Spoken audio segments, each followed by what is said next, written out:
morning, folks. Welcome to this session. Thanks for coming and attending this session. Hopefully you had a great party yesterday. The music was great. So good morning again.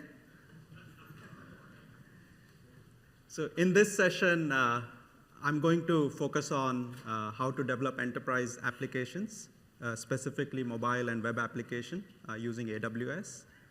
I'm Rahul Sharma. I'm General Manager as part of AWS Mobile. With me, I have Rohit and Sudeep. They are from New York Life Labs. They'll talk about how, as a customer of AWS, they are using AWS to develop various mobile applications as part of New York Life. So let me get started. So AWS customers and lots of enterprises are already using AWS for a range of applications. Like these are your web applications, mobile applications, media entertainment, healthcare, in terms of business applications, gaming. Like as we talk to these customers, we hear lots of requirements and priorities as these enterprises are developing these applications. So first of all, it's all about getting new, unique, and differentiated experiences to their end users. Whether these applications be business-to-user application, business-to-consumer, business-to-employee applications, or business-to-business applications. It's about creating those compelling, engaging experiences for your users. Agility is the key. Like getting these applications faster to the market is a must. Being slow is less of an option or almost like not an option anymore. Now, in order to do so, developers, these enterprises, need easier way to develop, deploy, manage, scale their applications. They want easier programming model. They want services that enable that. They also want tools to go with those services. Also, for lots of these applications, integration with existing applications and data sources is a must. As enterprises, obviously you want to leverage what you already have invested in, and you want to ensure that as you continue your journey with AWS, in fullness of time as you adopt it fully, you are able to leverage what you already have. For enterprise applications, again, whether it be B2C, B2E, or B2B, the utilities of the system are must. So they are, in terms of availability, security, reliability, performance, like look at all the utilities. You don't want that to be an afterthought. You'd want that to be designed as part of your applications. You don't want these to cause issues that could have been avoided in the first place. Now for B2C application, identity management is a must, and same for B2E applications. For B2C application, you want your users to be able to log in via social identity providers. You want a secure, scalable user directory that you can have your users come in and sign up and sign in using email and phone number. It's a directory you want to own. Now, in terms of B2E applications, you want your users, specifically the employees, to be able to log in using corporate credentials. You don't want them to create yet another account when they get access to the application. And as these applications get launched, as users start using them, you want to measure the engagement. You want to get analytics around like how users are using the application. And the whole purpose there being, again, creating compelling, engaging experiences for your users and iterating on that through analytics and measuring the engagement as part of your applications. So let's look at these requirements and see what are the best architectural approaches, design patterns, and specifically the applied design patterns, and also best practices for building applications on AWS. Now I say mobile application, but increasingly it's not about mobile versus web. The architectural approaches and the design patterns are very common, whether you're building clients that go for mobile application or whether they go for the web applications. It's increasingly becoming about one common backend with API strategy basically driving how you expose this backend to various types of clients that you're creating. In fact, on the mobile side itself, you can create native applications, but at the same time, you could create hybrid applications, and you can also create web applications that can be rolled out to these mobile devices. So as part of the presentation, first I'm going to focus on the backend, and then talk more about the client side. So we have like a complete end-to-end equation as you develop these applications. Now, over the years, there are multiple approaches that have come across, and these are the choices that you have.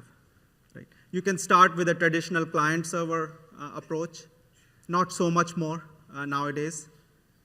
Or you could do multi-tier application. So you can start with either a web or a mobile client, and now increasingly IoT workloads also. And you could go to a web tier, then an application tier, which has the business and the application logic, and then get to the database tier. A fairly common approach that has evolved over multiple years.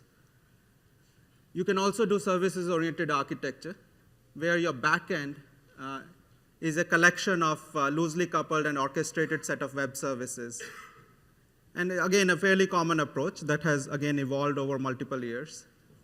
Now, depending on the type of the application or the workload, you could also do messaging-oriented middleware approach in combination with SOA or with multi-tier. As part of messaging-oriented middleware, you could do pub-sub messaging, or you could do queue-based messaging.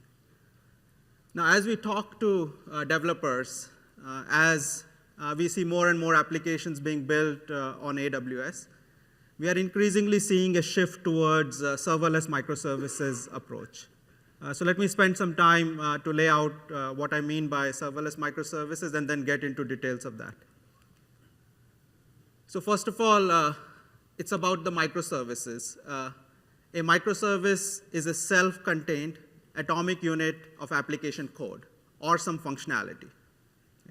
Now, it follows a cloud-native programming model, very simple programming model, and we would look into details of that. These microservices are very easy to develop, deploy, scale, and share as well.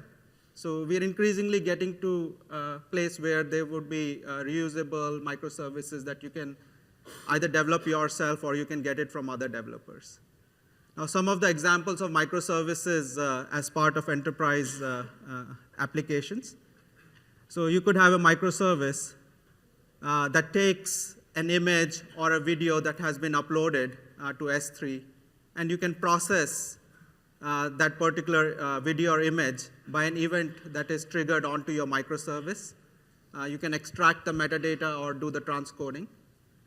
A microservice can create a record in Salesforce. A microservice can also process real-time streams or events coming from various sources. So fairly wide range of examples of types of microservices you can create. And the whole idea here is that instead of having monolithic applications that are harder to develop, fairly complex to deploy, manage, and scale, these microservices basically give you fairly good amount of flexibility that allows you to do continuous integration and deployment, and also fit well into agile model of development as you're developing a range of applications and the backends for your application. Okay. Now, in parallel, serverless approach is also being used heavily by developers. Now, as part of the serverless approach, you as a developer, you focus on the application code. Like in terms of developing these specific microservices, you let the underlying infrastructure, the serverless infrastructure, and the microservices containers take care of scaling, provisioning, and managing the infrastructure.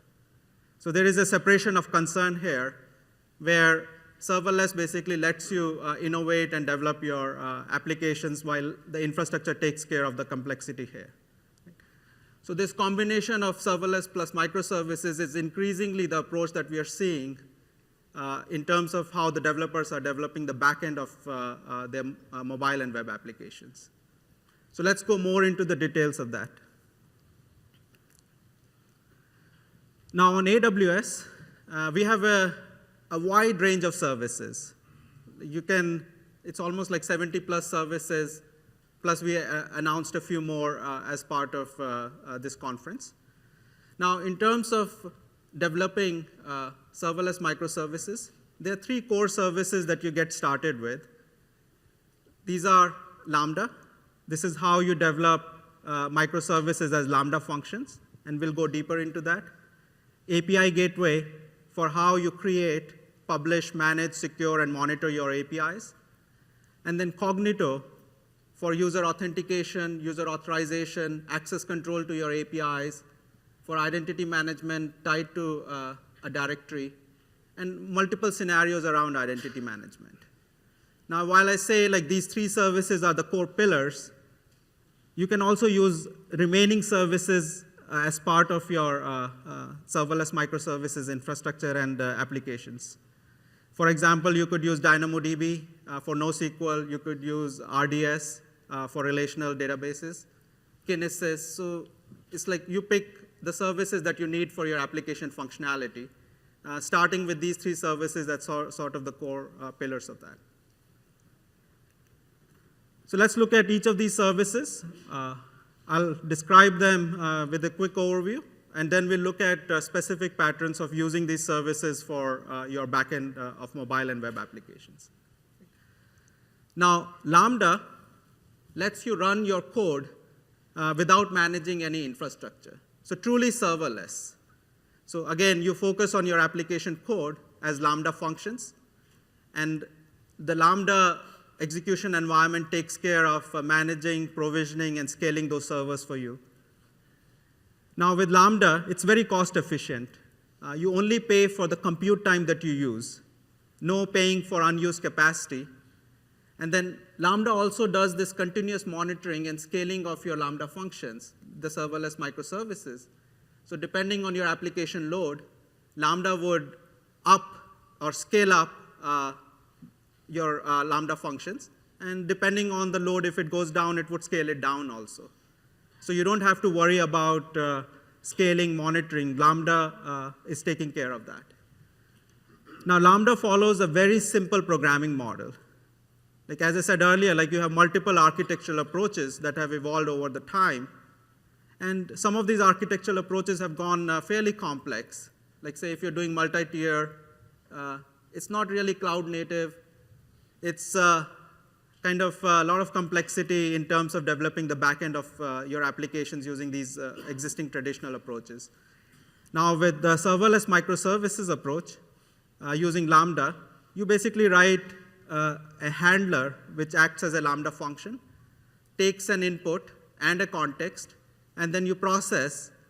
And the whole idea here is that you're only focusing on a specific unit of application code or function. So you try to keep these services fairly finer-grained. And then you can have your backend be a collection of lots of these microservices that can be coordinated together or can be orchestrated to basically provide the overall functionality of your application. Now you can develop your Lambda functions, serverless microservices using Java, Python, and Node.js. Yesterday we announced support for C# also, so that's new. So fairly wide range of applications that we support as part of Lambda. Oh, sorry.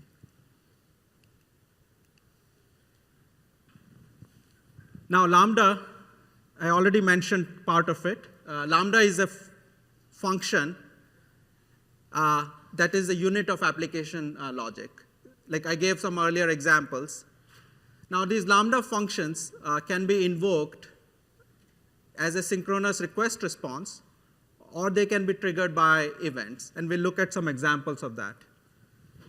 Now, in order to scale up and scale down and let Lambda execution environment take care of that, the typical programming model for Lambda functions is a stateless programming model. Now, while I say stateless, you can still access, say, DynamoDB, or you can invoke APIs, whether these are APIs on EC2 or APIs that are private API endpoints that are on-premise for you. You can do that from Lambda functions. But by itself, Lambda is not caching or maintaining certain state as part of its implementation. So that's a must for the scalability. Now, Lambda functions are independently packaged, deployable units. What it enables you to do is, because they are independent, you can basically do a continuous integration and deployment of Lambda functions, and like the microservices corresponding to each of these Lambda functions. And this is like a very important attribute of agile development. You can also specify configuration and scaling requirements for your Lambda functions as part of the deployment model. So for example, you can specify memory requirements. You can specify permissions and roles that are needed to access other services. For example, if your Lambda function is going to invoke DynamoDB, you can define roles and permissions for invocation, so access to other services is secure and trusted. Now, you can take these Lambda functions, and then you can compose your backend applications as a collection of those Lambda functions. So yesterday, we also announced AWS Step Functions. So now, if your application is a collection of these Lambda functions, obviously, the next question is always about, like, how do you do coordination? How do you do composition of your backend using these Lambda functions as you create your serverless applications as the backend? So AWS Step Functions enables you to do a visual composition. You can define visual workflows. Now, these could be sequential. These could be, like, you could create branches. You could have a parallel execution of these Lambda functions. So fairly compelling way of doing this composition. And again, you're keeping it very fine-grained, not creating like these monolithic backends that are hard to evolve and hard to manage and scale. We also recently announced support for serverless application model, or called SAM. The whole idea behind SAM is how you take your Lambda functions, APIs that are exposed using API gateway in front of those Lambda functions and microservices, and any DynamoDB tables that you're using as part of your microservices. Like, how do you combine them into a declarative model? And then you can use CloudFormation to deploy the resources corresponding to Lambda, as well as API gateway and the DynamoDB tables. So it's a fairly simple, declarative configuration management and composition model for Lambda functions. You can go to Lambda console on AWS. You can pick a particular Lambda function, and then you can export the SAM file corresponding to that. SAM files are very similar to CloudFormation templates, like few extensions. As I said, then you can use CloudFormation to deploy the resources corresponding to these serverless application model and the SAM files. It also enables you to share your Lambda functions. So if I create a Lambda function, I can export it as a SAM file with a deployment package, and other developers can use those particular Lambda functions. So this is, again, emphasizing the reusability of these microservices and the sharing across the community and other developers. Now let's look at some of the examples of how you use Lambda, specifically for your backends. So first of all, very common pattern is to have API gateway, front-end your Lambda functions. API gateway would basically map these Lambda functions to REST APIs. Your mobile or web application can call these REST APIs and do a synchronous request response on the Lambda function. And depending on the scale, you get 2 units of scaling here. You can do scaling at API gateway level, as well as scaling at a Lambda level. Lambda also supports an event push model. Typical example is with S3 and SNS. In S3, let's say from your mobile application, you upload some content. That triggers an event on Lambda through an event push model, and you can basically take action on the content that has been uploaded into S3. Earlier, I gave example of like you could do transcoding, you could extract metadata, and lots of actions you could do in the Lambda function, again in a microservice fashion.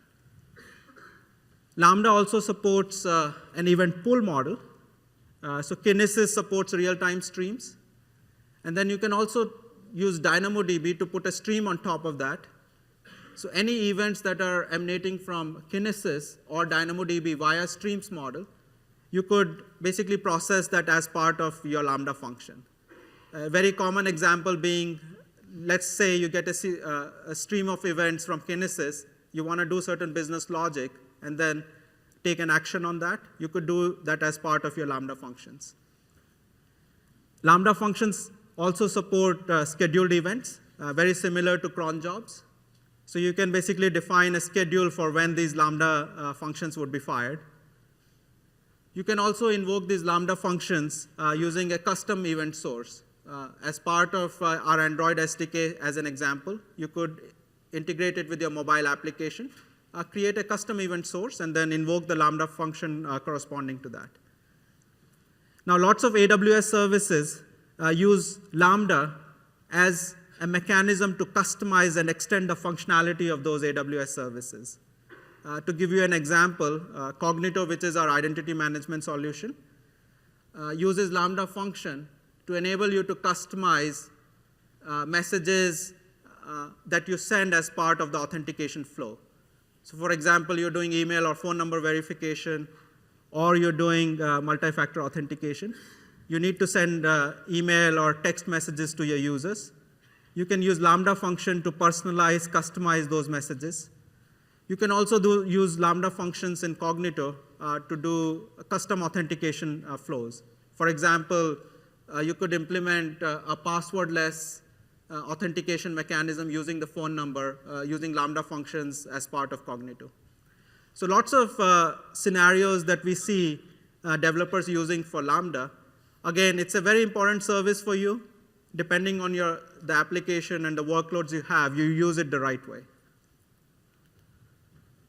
So next pillar as part of the serverless microservices is Amazon API Gateway. API Gateway enables you to create, publish, secure, manage, and monitor your APIs. It supports a very simplified API development model. So I can take a Lambda function, or I can take an EC2 endpoint, let's say running with Beanstalk, or I can take a private API endpoint and define APIs using API Gateway. It does enable you to do transformations on the payloads that are coming as part of the APIs. Recently, we announced support for binary payloads as well, so fairly rich model for mapping the APIs. Now, another big advantage of API Gateway is it really performs well at scale. First of all, it does caching as these APIs are being invoked. The advantage of caching being in like you're not calling your API endpoints behind API Gateway unnecessarily. Then it also does throttling and metering. So in order to handle spikes or bursts, you can use API Gateway to do rate limiting as well as throttling. And then API Gateway is integrated with CloudFront, which enables very low latency across the entire CloudFront footprint that we have across the globe. That means like you get 60 POPs as part of our CloudFront CDN, and that gives you the lowest latency across the globe. Now, API Gateway, you're exposing your APIs. As I mentioned, for enterprises, security is a must. So you want to make sure like access to these APIs is properly authorized after the users have been authenticated, and you do fine-grained role-based access control as well. So using API Gateway, it provides inbuilt integration with AWS Identity and Access Management Service, IAM, and also Cognito to do role-based access control as well as authorization for access to these APIs. And we'll look at some examples of that in a couple of slides later. And then API Gateway also does monitoring and metering of the APIs. as part of the AWS console. So you can look at like how APIs are being used. You can define usage limits and more functionality as part of that. So fairly compelling as you're exposing your microservices to be accessed via APIs. So here are some examples of using API Gateway. As I said, you can front-end API Gateway to be in front of your Lambda functions. Those are your serverless microservices. You can have your API endpoints on EC2, basically with Elastic Beanstalk or raw development that you're doing on EC2. Or you can have any publicly accessible endpoint and also private API endpoints. And we'll look at the private API endpoints in more detail in a couple of slides. Now, the third piece in the puzzle is about security and identity management. Cognito is our comprehensive identity management solution, integrated tightly with the Identity and Access Management Service as well as STS. Cognito supports user authentication, user authorization, supports a full-fledged managed user directory, and it also supports access control for AWS resources that you're accessing as part of your microservices or from your client application. So with Cognito, if you're developing a B2C application, you can integrate with multiple social identity providers. It supports Google, Facebook, Twitter, any OpenID Connect provider, as well as Amazon. You can also have, for your B2E applications, integrate with SAML-based identity providers, ADFS being an example. And you could have your users, in this case employees, be able to log in into these identity providers using their corporate credentials. And then you can also federate with multiple identity providers. And we'll look at these specific scenarios in more detail. Now, Cognito supports both mobile and web application. Very easy to integrate. It's truly serverless again. You don't need to set up any servers, any databases. Cognito takes care of that. You basically use our SDKs, Android and iOS SDKs. And then you're able to integrate that easily with your mobile application. Or you could use a JavaScript SDK to integrate it with your web applications. Earlier this summer, we announced support for Cognito user pools. It's a service that is already in GA and very widely used by developers. User pools gives you a full-fledged managed user directory. If you want to have your users come in and sign up and sign in using email or phone number, you can use Cognito user pools to enable that for your applications. Now, one of the big advantages of user pools is it's your own user directory. Unlike, say, social identity providers, where identities are owned by whoever is providing the social identity provider, this is your own directory. You retain full control of data, user profiles that are part of user pools. It's secure. Any user profiles, passwords that you're putting in this user directory, they are encrypted at rest, encrypted in transit. We support secure random password, which is how the passwords are basically secured end-to-end. It supports multi-factor authentication. So if you want to put yet another factor of authentication as part of the user sign-in, you can enable multi-factor authentication. It supports email and phone number verification if you want to provide another level of validation and verification before users are able to sign up. And then it scales to hundreds and hundreds of millions of users. As your applications go big, that's a very good problem to have. In fact, like it's a first-class problem. The directory would scale to handle that. And then in terms of integration with the Identity Access Management Service and STS, a Secure Token Service, it simplifies that for your applications. So let's look at some examples of how to use Amazon Cognito. So a very typical scenario for business to consumer application, like whether you're building a game, whether you're building a consumer-focused app, is to have your users first start in by just coming in unauthenticated and as guest, because you want them to come in into your application, start using it. Right? Now, once they become familiar with the application, they have choice to step up to authenticate using a social identity provider. They could authenticate with Google, Facebook, Twitter. Or if they are high worth users in terms of like how you want to, like they're performing a certain transaction, you want them to have sign in and sign up and sign in using email or phone number, you can do that part of the equation. So that you do using Cognito user pools. So you let the users basically step up, sign up using email or phone number. You validate and verify the email or phone number. You could do passwordless authentication also. You can turn on multi-factor authentication. And then these users would be in your own user directory as part of the user pools. Now for business to employee application, you can integrate with SAML-based identity providers. I mentioned ADFS, Active Directory Federation Service, as an example, but there are a multitude of SAML providers. And the whole goal here is to let your users be able to sign in using their corporate credentials, using existing identity providers that you have already as part of your enterprise, and remove the friction there. Now, in business-to-business application scenarios, you can have multiple identity providers be federated in as part of Cognito. And then depending on a particular business partner and the user corresponding to business partner, they can go to the corresponding identity provider and use their credentials corresponding to that to log in into the application. Now, we're also seeing developers and customers using Cognito for IoT scenarios. A very common scenario is I have a set of IoT devices.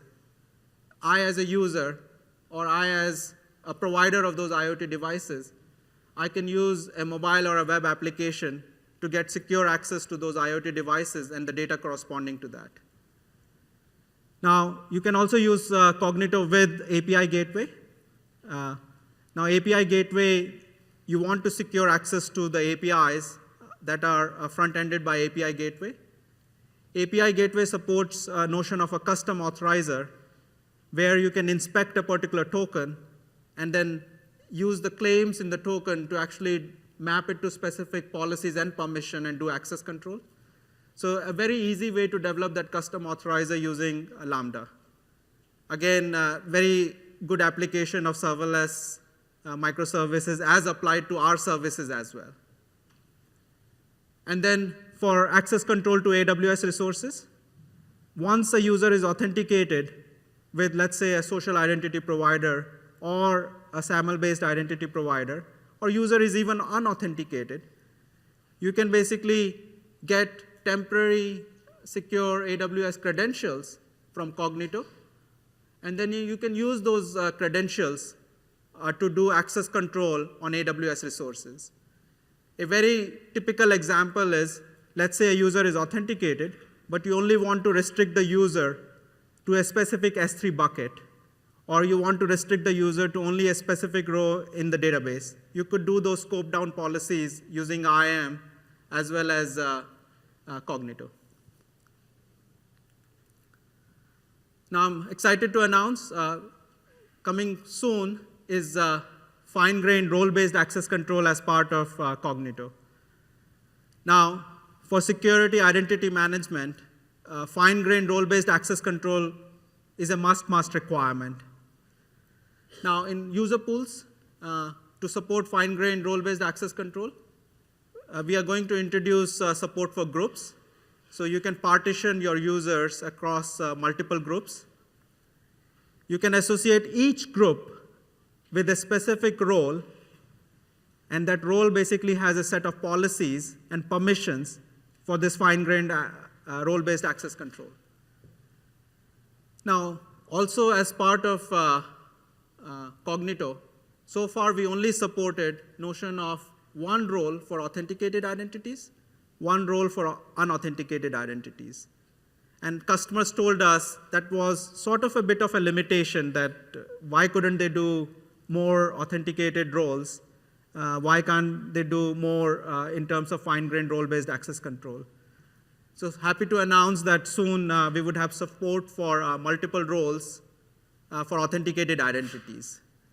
And the whole idea there is, like, once an authenticated user comes in via Cognito, you can use the role that is assumed for that particular identity, whether programmatically or via the group that that user belongs to, or via specific rules that you can create in Cognito console. You can narrow down that authenticated identity to a specific role with corresponding policy and permissions, and do access control on AWS resources or your APIs that are behind API gateway, or your own API endpoints as well. So fairly rich, flexible, and secure way of doing role-based access control. With that, I want to invite Rohit and then Sudeep to talk about, like, how they're using AWS for the mobile applications they have been building, and have them share some of the insights on why they made certain choices.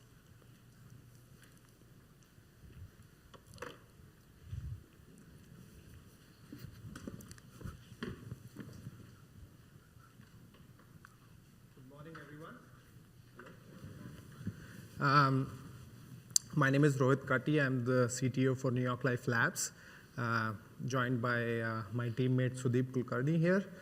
Thank you, Rahul, for giving us the opportunity to share our experience with AWS here. For those of you who do not know about New York Life is a 170 plus year old life insurance company headquartered in New York. We are a primarily a life insurance company, and New York Life Ventures is essentially the corporate venture arm of New York Life, and we invest in technology companies that are strategic to our business. New York Life Labs is a subsidiary of New York Life Ventures, and what it is like a captive startup within the large organization going after the best of technology.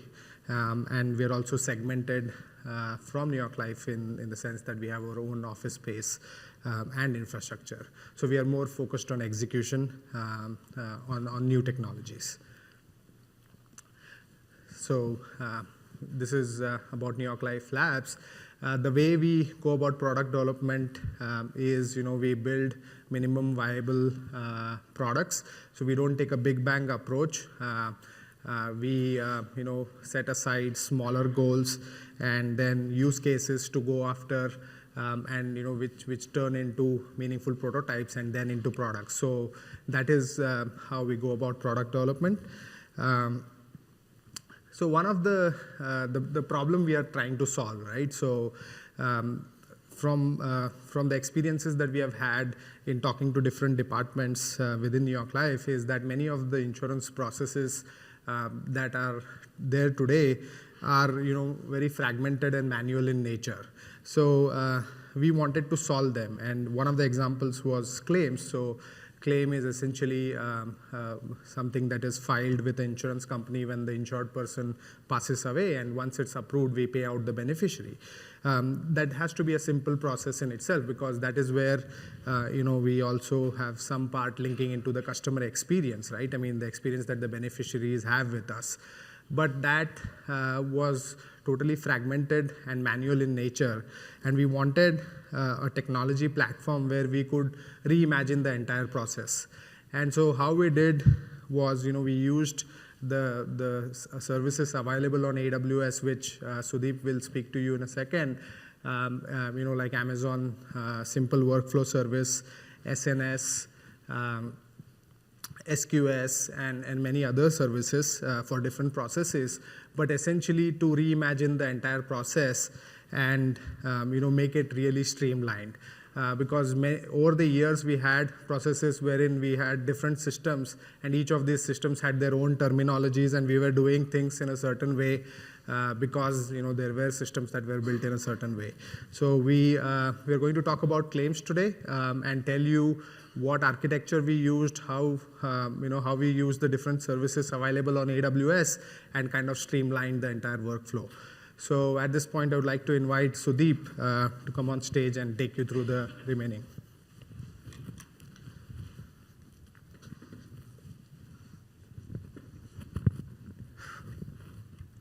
Thank you, Rohit, and good morning, everyone. After having 2 coffees, I hope my head's in the game. So this is the overview of claim processing in general. Beneficiary submits the claim online using a simple form. Claim is saved in a DynamoDB table. We are using Lambda to trigger an SWF workflow process off of it, and that workflow takes care of the entire claim lifecycle. And SNS is used to send status updates to beneficiaries and all the other entities involved in claim processing. This is our application architecture. We are hosting the portal that's built for insurance as a service on the back end on a Node.js deployment on Elastic Beanstalk. And I want to emphasize the fact that this server is used only for hosting the website. There is no business logic there. On the front end, we are using Angular 2. Angular 2 was an easy choice for us because it's a framework, so it offers a lot of functionality that's built in. And it maintains a clear distinction between the JavaScript that drives your application and the HTML template that's being rendered. On the back end, we are using different AWS services. So Cognito for user authentication and authorization. And we are also using it to protect our Node.js API routes, which are mostly used for data accessing. Then we are using DynamoDB to store all of our data. As Rahul said, it scales up really well.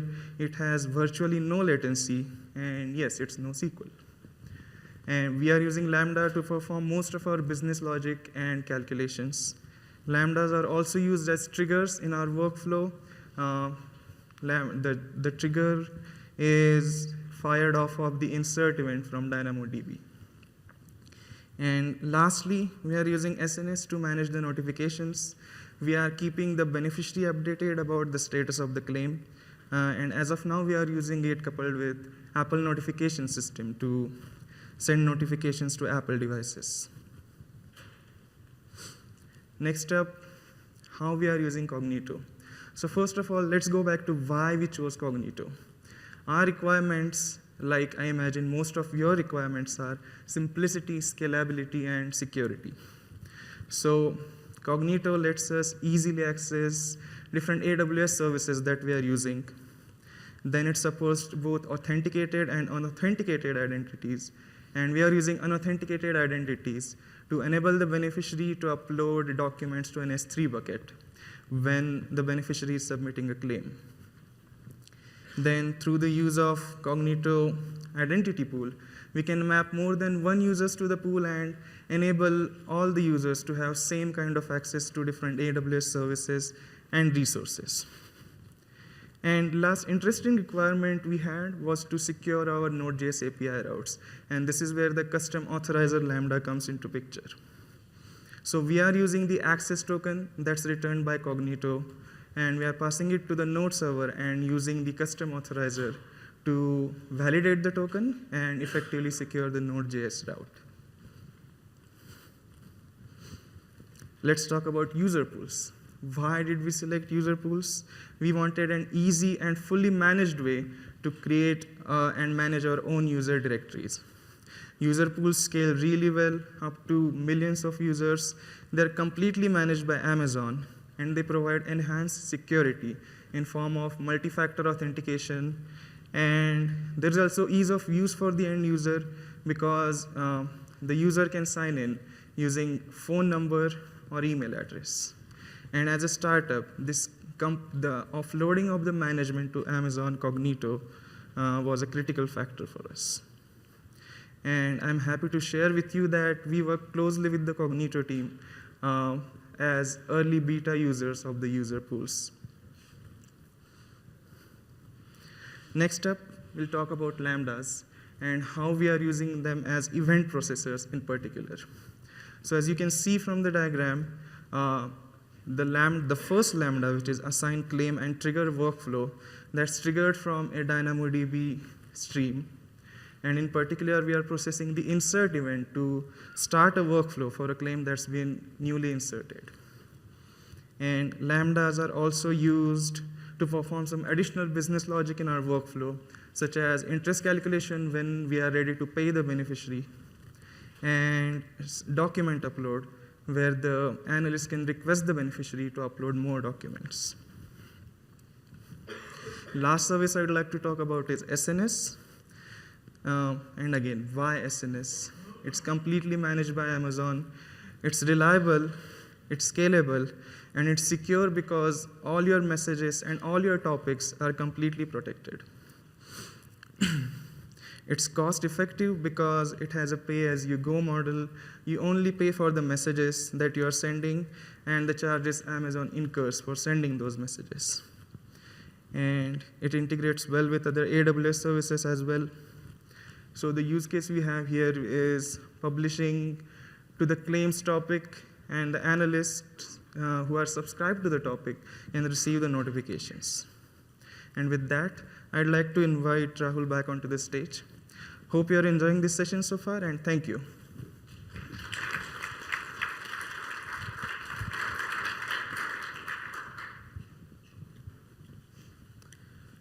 So far, first thanks Rohit and Sudeep. So far, we talked more about the back end, but then the other critical part of the equation is how to build the clients, specifically for a mobile application. So AWS Mobile Hub is one of our services. The goal behind AWS Mobile Hub is to make it easy for developers to get started as they are creating mobile applications for their users. These mobile applications can be native applications. So we have SDKs for iOS and Android. These can be hybrid applications where a web view basically renders inside a container. Or they could be web applications that are being targeted for mobile devices. We have a range of SDKs, iOS, Android, JavaScript for web applications. Then Unity, Xamarin. Unity specifically focused on gaming developers. As well as recently we announced or launched React Native SDK as well. So you can use that SDK as part of your React Native applications also. Now the way you get started with AWS Mobile Hub is go to the console. It's an easy getting started experience. You create an application template. You get a collection of services as part of the console. So for example, if you want to add sign-in to your application, you pick up sign-in using Cognito. You want to add cloud logic using Lambda, you pick up that one. Or say you want NoSQL database, then pick up NoSQL with DynamoDB. Once in an a la carte manner, you have picked up the services and the features that you want in your application, you have two choices. You can basically generate application code as samples. So you can use these easy getting started samples to just quickly get started for iOS and Android. Or you can follow step-by-step instructions based on the features that you picked, and then you can use those instructions to integrate that functionality into your application. So for example, if you picked up sign-in, you just get simple steps to integrate sign-in using social identity providers or SAML or user pools as part of your application. We announced support for custom connectors as part of Mobile Hub just a couple of weeks back. It's already available. As I said, one of the top priorities and requirements for enterprise applications is ability to leverage what you already have. These may be your existing data sources, systems of record, enterprise applications, private API endpoints behind the firewall. So you can use a custom connector as part of AWS Mobile Hub to access these private API endpoints. Custom connector again uses the serverless microservices pattern. It's a Lambda function that basically acts as a simple proxy for APIs that you're invoking from your client applications and maps them to the private API endpoints that are behind the firewall. It's front-ended by API gateway, so it gives you the scalability as well as all the capabilities I described earlier as part of API gateway. We also have support for SaaS connectors as part of Mobile Hub. Increasingly, enterprises are adopting like this wide range of SaaS applications, whether it be Salesforce, Zendesk, Microsoft Dynamics. Right?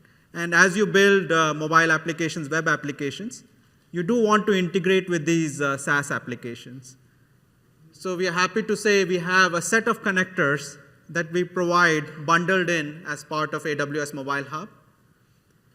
These SaaS connector give access to common objects in these SaaS applications. For example, accounts, opportunities, leads, a customer record.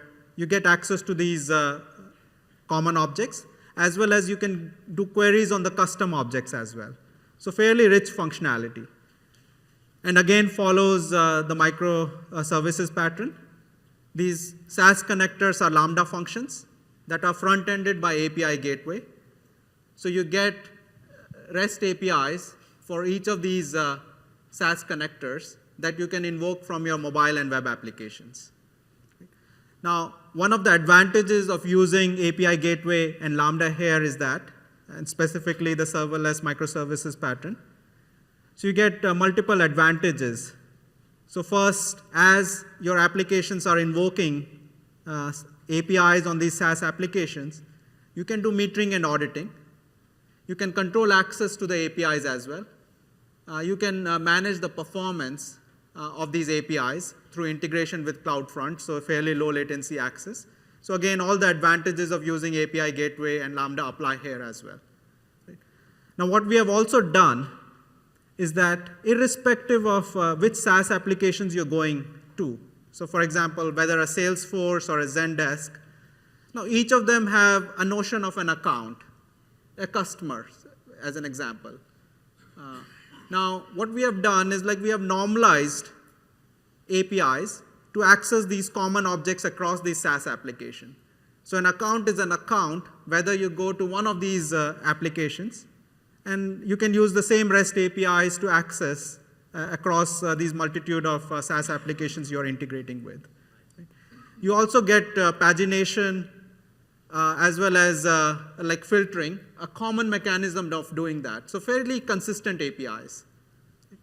And in terms of these SaaS connectors, while we have built these initial 6, think of it as a blueprint for you to build more SaaS connectors.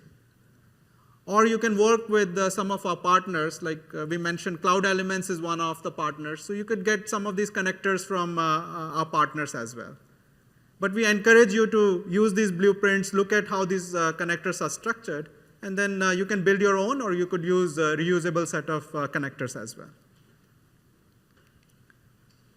Now, one of the exciting news as part of reInvent has been Amazon Lex. Now, Amazon Lex enables you to build voice-enabled applications with natural language understanding, as well as build applications that are enabled with AI. Now, the way you integrate Amazon Lex and its functionality with mobile application to create voice-enabled applications, as well as applications that integrate with bots, it's enabled through AWS Mobile Hub. The steps are very simple. We have iOS and Android SDKs for Amazon Lex. We also have custom controls that you can, with a few lines of code, integrate into your mobile applications. Once you have done the integration, like as your applications are launched, a typical scenario would be a user speaks into this application to do a voice conversation, or they could do chat through text interface as well. Right? The whole idea here is to enable newer experiences, newer, unique, compelling experiences. Right? And let's look at some examples. Like I, as a user, I want to have a voice conversation with a customer support agent. Maybe that's the most native way of doing so. Right? Or a field sales agent wants to check the latest on an opportunity or a customer record in Salesforce. Right? Or you could have an application that lets you access, either through text or voice, a customer record in Salesforce, and then create a trouble ticket in yet another system. So lots of possibilities as you look at Lex in the context of mobile application for enterprise scenarios. Now, once the user speaks or types into the mobile application enabled with Lex, the user input is processed by Amazon Lex with support for natural language understanding. It can respond back with a stock response that you have configured as part of your Amazon Lex application. Or it can invoke Lambda functions for the fulfillment of the intent corresponding to the Amazon Lex application that you're building. Right? Now, these Lambda functions, again, using typical serverless microservices pattern, can respond back dynamically based on the functionality that's contained in there, or it can invoke DynamoDB or some APIs as part of its business logic. Right? So lots of exciting possibilities there for your enterprise applications. Now, I mentioned about the SaaS connectors. Whether it's a custom connector or a SaaS connector, you can use the same connectors as part of Amazon Lex as well. You can do a server-side fulfillment of your intents. So once all the slots corresponding to the intent for Amazon Lex interface are completed, you can, as I said earlier, you can invoke a Lambda function.